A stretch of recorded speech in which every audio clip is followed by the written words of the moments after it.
Hari ulang tahunku yang ke-29. Mertuaku melempar amplop kosong ke wajahku di depan 40 orang tamu. Semua tertawa. Amplop itu jatuh ke lantai marmer dengan suara yang terlalu pelan untuk didengar, tapi cukup keras untuk menghancurkanku. Aku berdiri di tengah ruang tamu rumah mertua, dengan kue ulang tahun yang bahkan bukan untukku. Itu pesanan untuk acara arisan Ibu Laksmi besok. Maaf ya, tamu-tamu. Suara Ibu Laksmi memotong tawa. Menantu saya ini terlalu miskin untuk merayakan ulang tahun sendiri. Jadi kami yang kasihani. 40 pasang mata menatapku. Tidak ada yang membantah. Tidak ada yang tersenyum simpatik. Mereka hanya menunggu aku menangis, menunggu aku lari, menunggu tontonan gratis berikutnya. Dira, Ibu Laksmi menunjuk meja panjang penuh piring kotor. Beresin itu. Tamu-tamu capek lihat berantakan. Tanganku gemetar. Wajahku terbakar seperti ada yang menyiramku dengan air mendidih. Aku menoleh ke Arjasa, suamiku, laki-laki yang 3 tahun lalu bilang aku adalah dunianya. Dia duduk di sofa, pegang gelas teh, mata menatap lantai. Diam. Dia diam saja. Arjasa. Dira, jangan bikin skene, bisiknya tanpa menatapku. Nanti ibu tambah marah. Itu yang dia katakan. Bukan, maaf. Bukan, ini salah. Bukan, aku bela kamu. Hanya, jangan bikin skene. Aku berdiri di sana selama 5 detik. Mungkin 10. Rasanya seperti berjam-jam. Lalu aku membungkuk, mengambil amplop kosong itu dari lantai. Tidak menangis. Aku tidak akan menangis. Aku berjalan ke meja, mulai menyusun piring. Satu persatu. Tangan gemetar, tapi tetap bergerak. Di belakangku, percakapan mulai mengalir lagi. Seseorang tertawa. Seseorang bertanya soal harga emas. Hidupku baru saja diinjak, dan mereka sudah lanjut ngobrol. Dasar menantu nggak tahu diri, bisik seseorang, cukup keras supaya aku dengar. Aku berhenti sebentar. Piring di tanganku hampir jatuh. Lalu aku letakkan pelan-pelan, tarik napas, dan terus bekerja. Ibu Laksmi berjalan melewatiku, lalu berhenti. Dia membungkuk, berbisik di telingaku. Kamu pikir kamu siapa? Dira? Kamu masuk keluarga ini karena kami kasihan. Jangan pernah lupa itu. Napasnya bau kopi dan kesombongan. Aku tidak menjawab, hanya mengangguk kecil. Dia tersenyum puas, lalu kembali ke tamunya.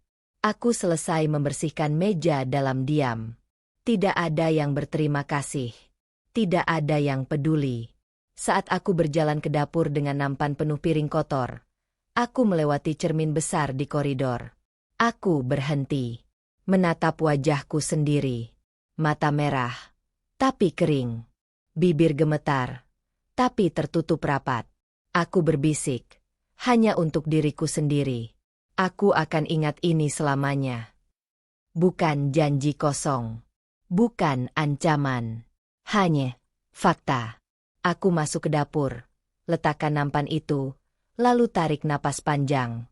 Dan di situ, di sudut meja dapur, aku melihatnya. Ponselku menyala. Satu pesan masuk dari nomor tidak dikenal. Dira, ini Darpana, sepupumu. Kita perlu bicara soal ayahmu. Sekarang. Faca acontinua chao da parte anterior nao seja repetitivo nos acontecimentos siga umalinha du tempo da acontecimentos que faca sentindo.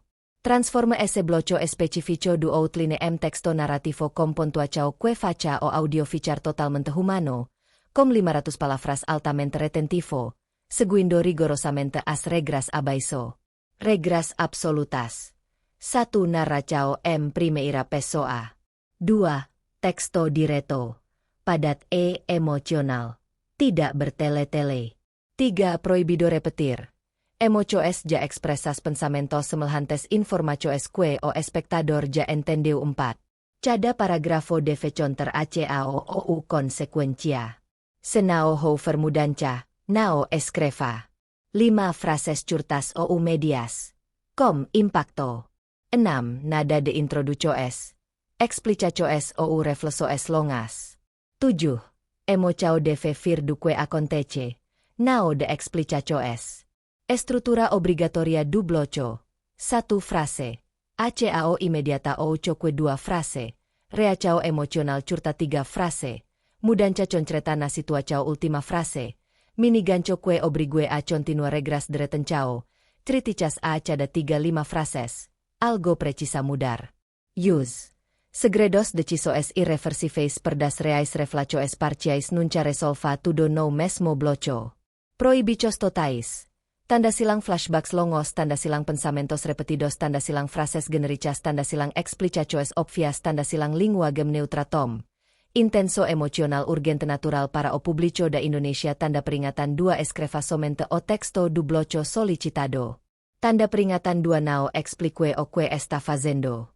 Tanda peringatan 2 não escreva o próximo bloco.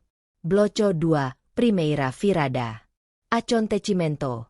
Laksmi membuka hadiah-hadiah dari tamu, lalu menyerahkan amplop dariku kepada Arjasa, kosong, dengan tulisan, dari istri yang tak berguna.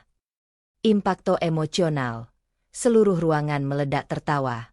Aku merasa seperti bukan manusia. Mudanca.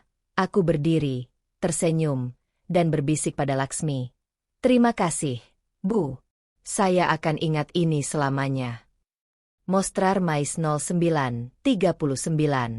Aku belum sempat membalas pesan Darpana saat suara Ibu Laksmi memanggil dari ruang tamu. Dira, kemari. Ada yang mau kamu lihat. Ponselku masukkan ke saku. Jantung berdegup cepat. Entah karena pesan tadi atau nada suara Ibu Laksmi yang terlalu riang. Aku kembali ke ruang tamu. Semua tamu masih di sana.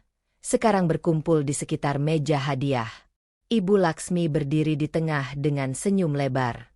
Dia pegang tumpukan amplop dan kotak kado. Sebagai ibu mertua yang baik, katanya sambil menatapku, aku sudah siapkan hadiah ulang tahun untuk menantu kesayanganku. Beberapa tamu bertepuk tangan. Aku berdiri di ambang pintu, bingung. Ibu Laksmi mengangkat sebuah amplop putih, lebih besar dari yang tadi. Ini dari Dira, ucapnya keras. Untuk suaminya tercinta, Arjasa.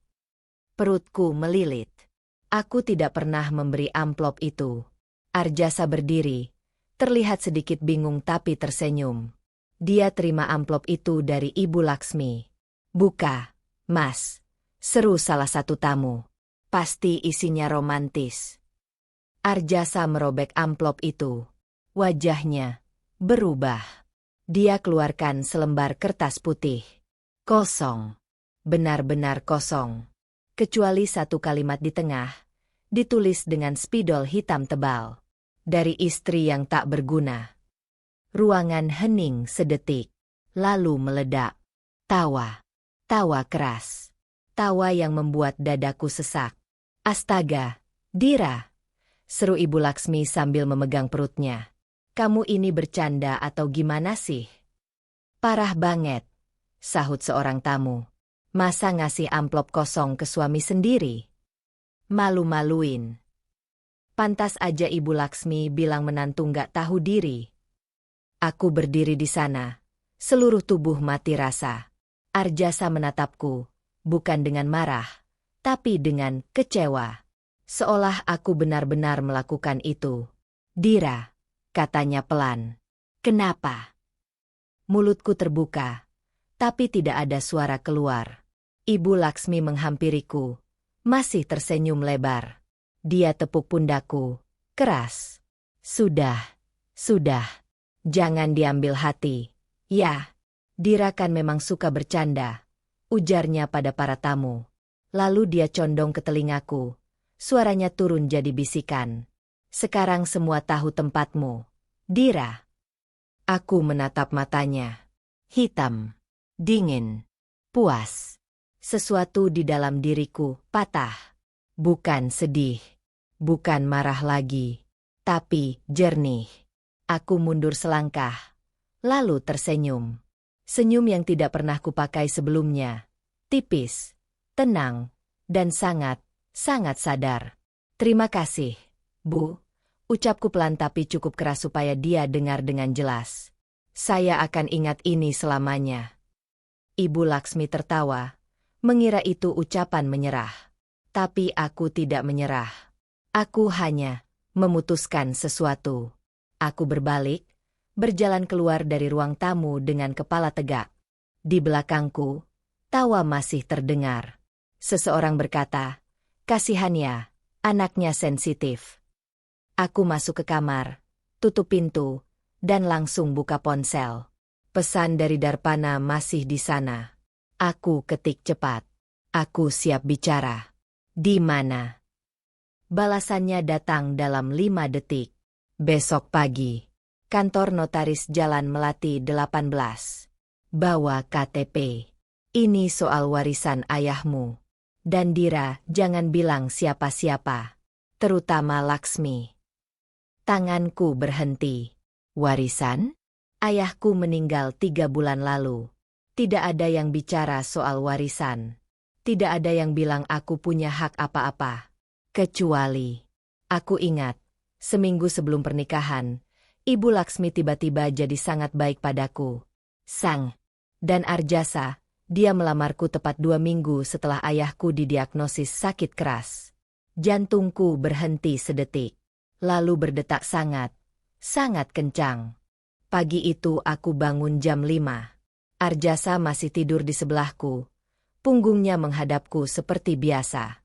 Aku bersiap diam-diam, mau ke kantor notaris seperti pesan Darpana. Tapi saat aku buka pintu kamar, Ibu Laksmi sudah berdiri di sana. "Pagi-pagi mau kemana?" tanyanya sambil menyeruput kopi. Aku berhenti. "Ke pasar, Bu. Mau belanja sayur." Oh. Dia tersenyum. "Kebetulan. Ibu perlu kamu tanda tangan sesuatu dulu." Perutku langsung kencang. Dia masuk ke kamar tanpa izin. Letakkan map coklat tebal di meja rias. "Ini cuma formalitas kok," katanya ringan. "Surat pelepasan hak waris atas nama Arjasa. Supaya nanti kalau ada apa-apa, semuanya jelas." Aku menatap map itu.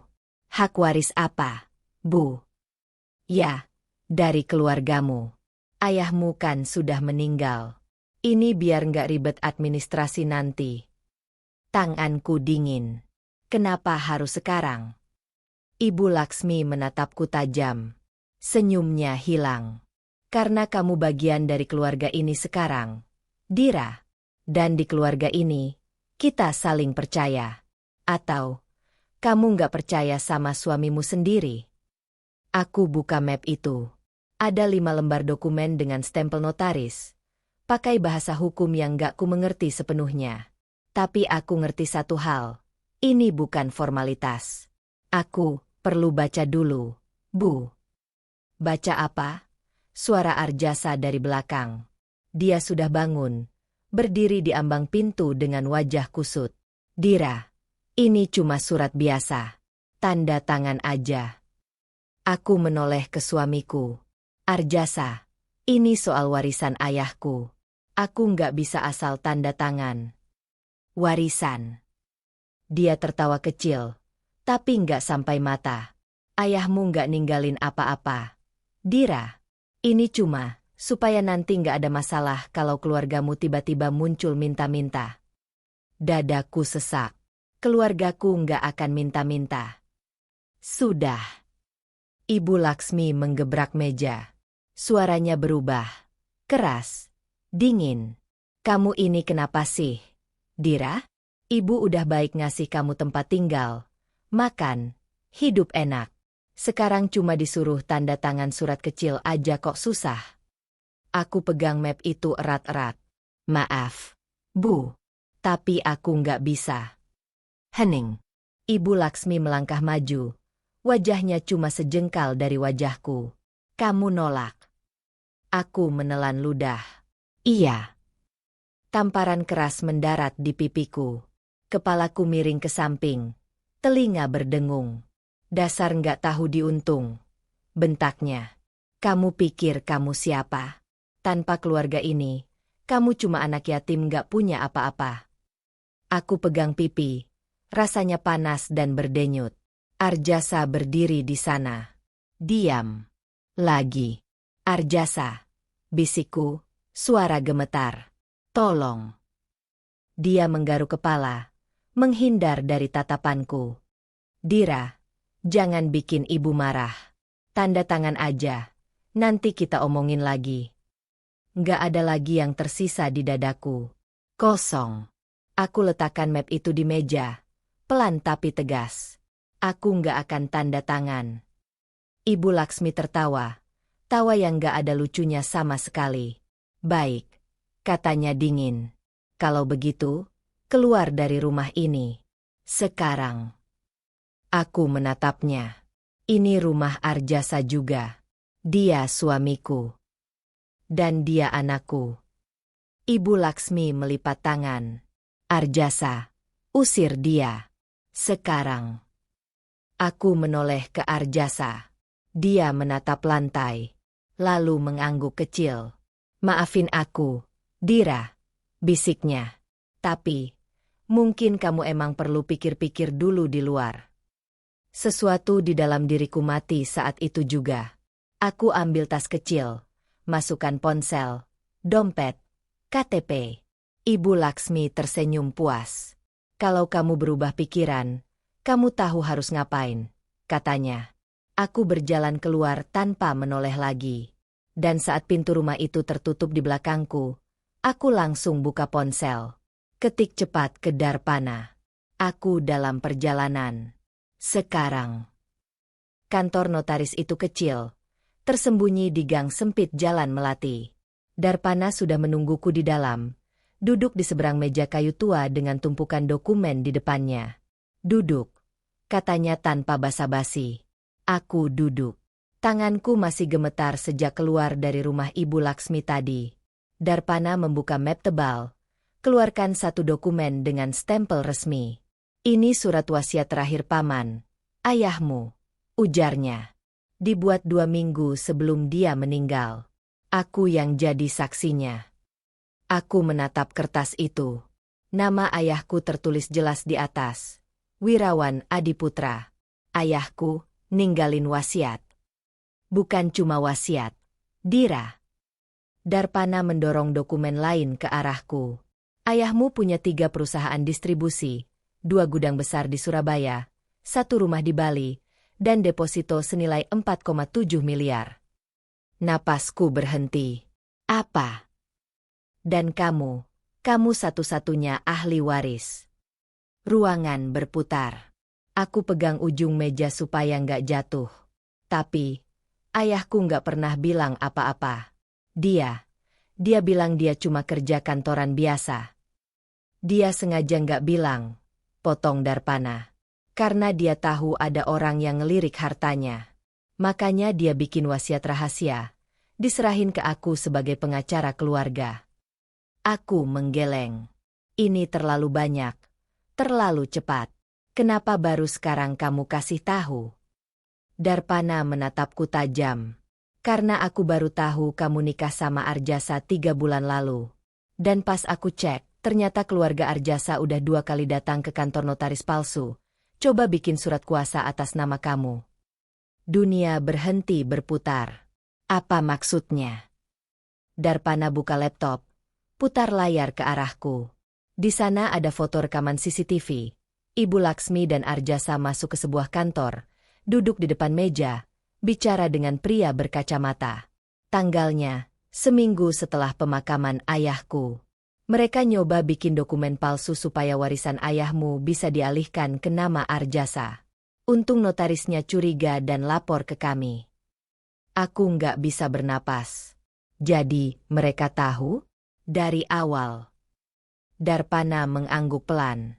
Laksmi kenal ayahmu dari acara pengusaha 2 tahun lalu. Dia tahu ayahmu sakit. Dan dia tahu kamu anak tunggal. Semuanya jatuh pada tempatnya.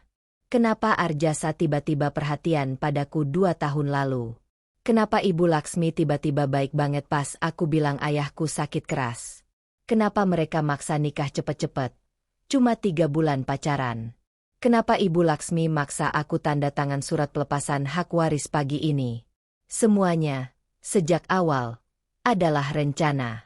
Mereka nggak pernah cinta sama aku. Bisikku, suara pecah. Darpana diam sebentar. Lalu dia keluarkan satu dokumen lagi. Amplop coklat tipis. Ini yang terakhir, katanya hati-hati. Dan ini yang paling berat. Aku buka amplop itu dengan tangan gemetaran. Di dalamnya ada fotokopi akta nikah. Nama Arjasa Wibowo tertulis jelas. Tapi bukan namaku di sebelahnya. Nama di sana adalah Kinara Lestari.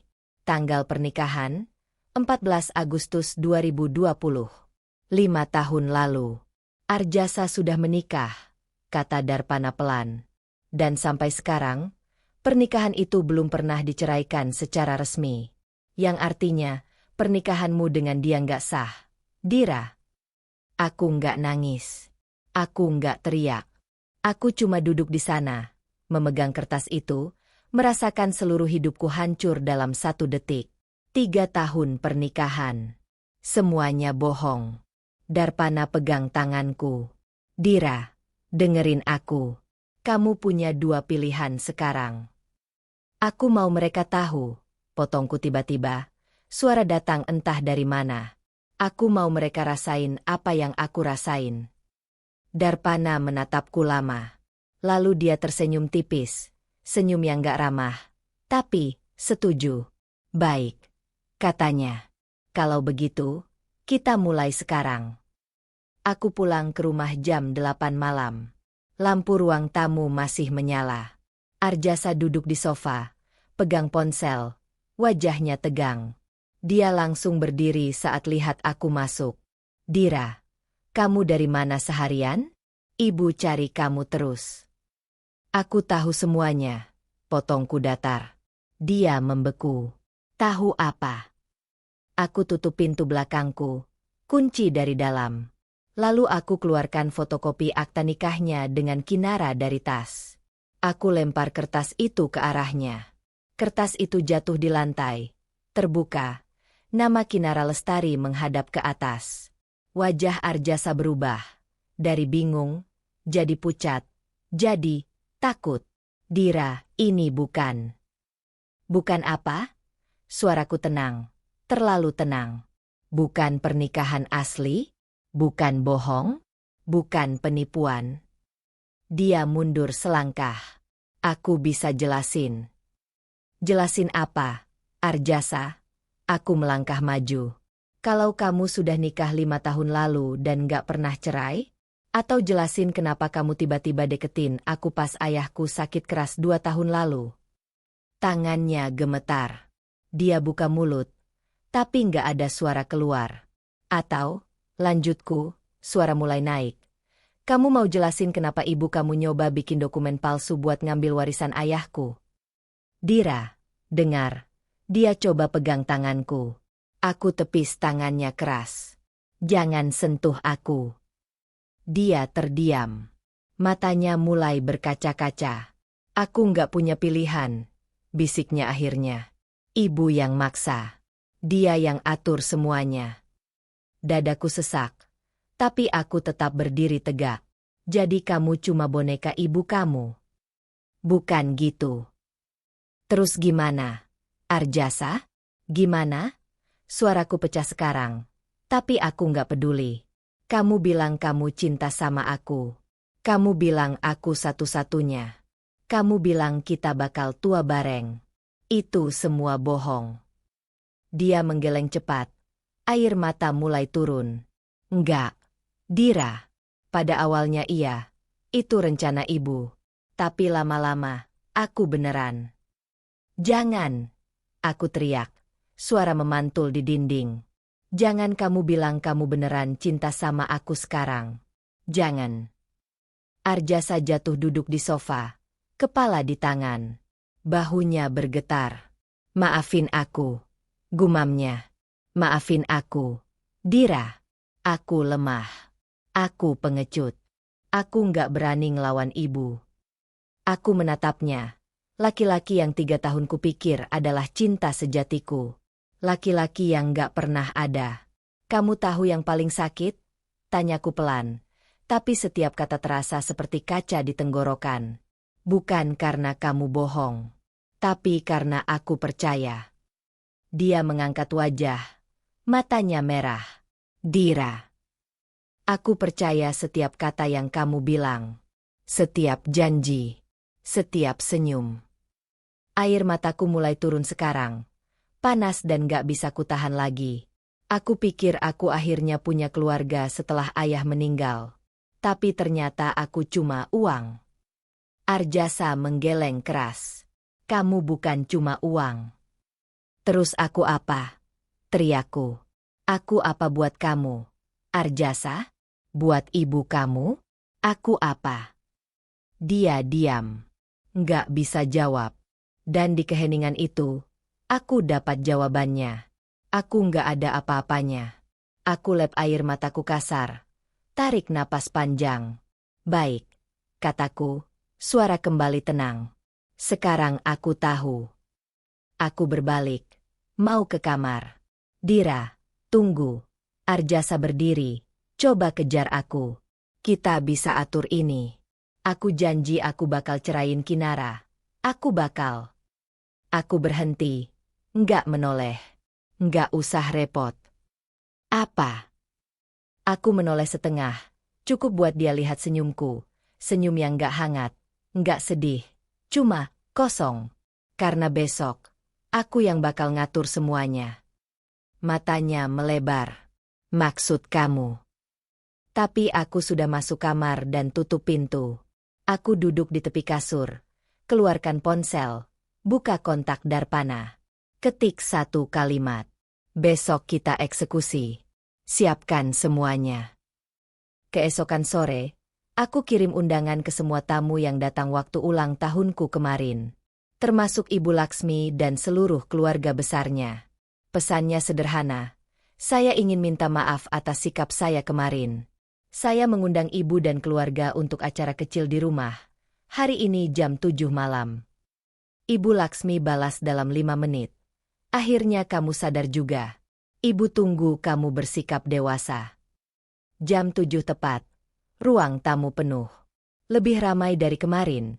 Sepertinya Ibu Laksmi sengaja ajak lebih banyak orang supaya kemenangannya makin besar.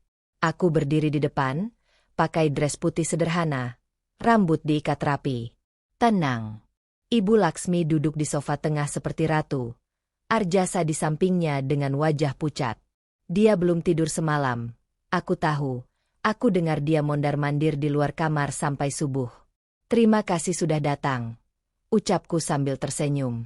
Saya tahu kemarin saya bikin ibu kecewa. Makanya hari ini, saya ingin perbaiki semuanya. Ibu Laksmi tersenyum lebar. Mengangguk puas pada tamu-tamu di sekitarnya. Aku ambil amplop coklat tebal dari meja. Pegang dengan 2 tangan. Ini untuk ibu, kataku sambil melangkah ke arahnya. Sebagai permintaan maaf saya. Matanya berbinar. Dia terima amplop itu dengan senyum penuh kemenangan. Lihat, akhirnya menantu ibu belajar juga. Ujarnya pada para tamu.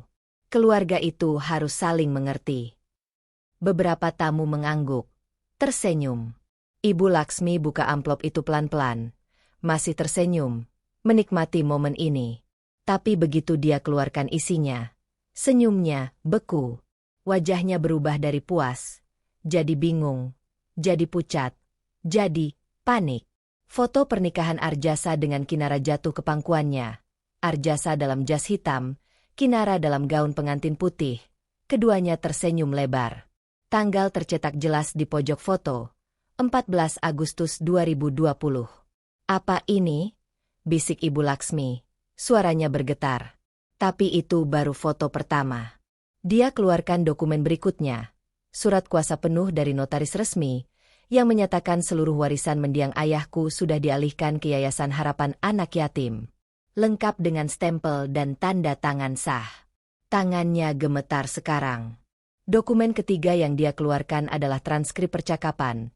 Rekaman lengkap antara Ibu Laksmi dan notaris palsu, membahas cara memalsukan dokumen atas namaku. Ini nggak mungkin. gumam Ibu Laksmi. Suaranya nyaris hilang. Ruangan mulai berbisik. Tamu-tamu saling pandang, mulai membaca dokumen yang berceceran di pangkuan Ibu Laksmi. Arjasa berdiri mendadak. Wajahnya merah padam. Dira, apa yang kamu lakukan? Aku menatapnya tenang. Aku cuma kasih ibu kamu hadiah. Kok? Kan kemarin dia bilang aku nggak tahu diri. Jadi sekarang aku tunjukin, aku tahu diri banget. Kamu, Ibu Laksmi berdiri, amplop jatuh ke lantai, dokumen berserakan. Kamu berani. Berani apa, Bu? Potongku. Suara tetap tenang tapi cukup keras untuk didengar semua orang. Berani kasih tahu tamu-tamu di sini kalau ibu nyoba ngerebut warisan anak yatim? Atau berani kasih tahu kalau Arjasa sebenarnya masih punya istri sah? Seluruh ruangan hening. Seseorang di belakang berbisik. Astaga, ini serius. Arjasa mencengkeram rambutnya. Dira, kumohon. Atau, lanjutku, sekarang menatap langsung ke mata Ibu Laksmi. Berani kasih tahu semua orang kalau pernikahan saya dengan Arjasa dari awal cuma rencana ibu buat dapetin uang ayah saya. Ibu Laksmi melangkah maju. Tangan terangkat seolah mau nampar aku lagi. Tapi kali ini, aku nggak mundur. Aku berdiri tegak. Tatap matanya tanpa berkedip. Dan dia berhenti. Karena di mataku, dia nggak lihat gadis yang kemarin dia hina. Dia lihat orang lain. Aku tersenyum tipis. Lalu bicara cukup keras supaya semua orang dengar. Terima kasih, Bu. Terima kasih sudah mengajari saya bahwa keluarga tidak selalu berarti cinta. Lalu aku berbalik, ambil tas kecilku, dan berjalan ke pintu. Di belakangku, suara ribut meledak. Tamu-tamu bertanya keras. Ibu Laksmi berteriak. Arjasa memanggil namaku berkali-kali. Tapi aku nggak menoleh. Aku buka pintu, melangkah keluar, dan tutup pintu itu untuk terakhir kalinya. 3 minggu kemudian, aku duduk di teras kafe kecil di Yogyakarta, kota yang gak ada kenangan buruk, gak ada wajah yang ku kenal. Ponselku bergetar. Pesan dari Darpana. Arjasa resmi dilaporkan ke polisi. Kinara yang ngadu. Dia minta cerai dan tuntutan pemalsuan dokumen. Laksmi juga kena. Rumahnya disita bank minggu depan. Ternyata dia berutang ratusan juta yang ditutup-tutupi pakai uang hasil tipu-tipu. Aku baca pesan itu sambil menyeruput kopi. Rasanya hambar. Nggak ada kepuasan yang kuduga bakal muncul. Cuma lega. Sangat lega. Aku balas. Terima kasih, Darpana. Untuk semuanya. Dia balas cepat. Kamu nggak mau pulang? Warisan ayahmu masih banyak yang tersisa. Aku lihat sekeliling. Kafe sederhana dengan meja kayu tua. Tanaman gantung di sudut ruangan, 2 karyawan muda yang ramah. Tempat ini milikku sekarang. Beli pakai sisa warisan yang kusimpan sebelum semuanya diberikan ke yayasan. Enggak besar. Enggak mewah. Tapi ini, milikku. Aku ketik. Aku sudah pulang. Seminggu lalu, Arjasa kirim pesan. Puluhan pesan. Dari minta maaf, sampai memohon, sampai marah, sampai menyerah. Pesan terakhirnya, aku nggak minta kamu maafin aku, Dira. Aku cuma mau kamu tahu, di antara semua kebohongan itu, ada satu hal yang nyata. Aku beneran sayang sama kamu. Aku nggak pernah balas. Karena sayang tanpa kejujuran itu bukan sayang. Itu cuma alasan. Hari ini, aku terima pesanan pertama untuk kafe ini. Sekelompok mahasiswa yang mau bikin acara kecil-kecilan. Mereka ketawa riang, bercanda, merencanakan masa depan dengan mata berbinar. Aku lihat mereka dari balik konter, dan untuk pertama kalinya dalam 3 minggu, aku tersenyum. Bukan senyum pahit, bukan senyum lelah. Senyum yang asli. Malam itu, aku duduk sendiri di kamar kos kecil di atas kafe. Hanya ada kasur, lemari, dan jendela menghadap jalan sepi. Aku buka laci, keluarkan amplop putih. Amplop kosong yang Ibu Laksmi lempar ke wajahku waktu ulang tahun. Aku simpan amplop itu sampai sekarang. Bukan untuk kenang-kenangan, tapi untuk pengingat. Aku pegang amplop itu sebentar, lalu masukkan lagi ke laci dan tutup rapat. Besok, aku harus bangun pagi. Ada supplier yang datang jam 7. Nggak ada Arjasa yang bangunin aku. Nggak ada Ibu Laksmi yang nyuruh-nyuruh aku. Nggak ada keluarga palsu yang pura-pura peduli. Cuma aku. Dan entah kenapa, itu cukup. Aku matikan lampu, berbaring, menatap langit-langit kamar yang retak di pojok. Lalu aku berbisik pelan. Entah untuk siapa, mungkin cuma untuk diriku sendiri. Terima kasih. Bukan untuk Ibu Laksmi. Bukan untuk Arjasa. Tapi untuk amplop kosong itu.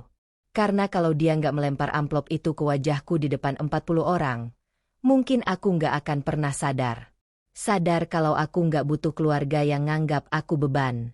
Aku cuma butuh diriku sendiri. Dan itu sudah lebih dari cukup. Kadang, amplop kosong yang dilempar ke wajahmu adalah hadiah terbaik, karena membuatmu sadar siapa yang pantas duduk di mejamu. Dan kadang, meja kosong lebih baik daripada meja penuh orang yang nggak pernah peduli.